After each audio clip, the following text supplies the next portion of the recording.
Siamo qui con Giuseppe Ciglia della squadra Nervosi, stasera non ha giocato, però la sua squadra ha vinto. Non ho giocato e si è visto, infatti la mia squadra ha vinto. Va bene, scherzi a parte, sono molto contento perché siamo partiti proprio male in questo campionato. Abbiamo man mano, partita dopo partita, creato un bel gruppo di ragazzi bravi che hanno voglia di giocare, che hanno talento e si è visto, e siamo molto felici degli obiettivi che abbiamo raggiunto finora.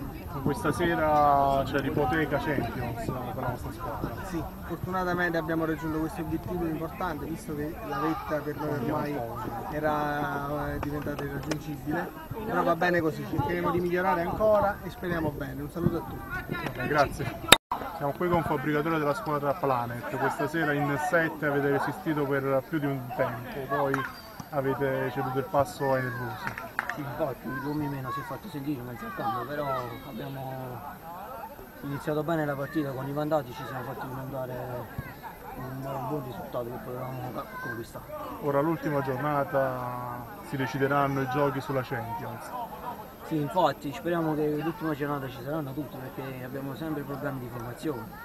Noi purtroppo non riusciamo mai a giocare al completo. Speriamo che l'ultima giornata ci sono per rispondere. Va bene, grazie.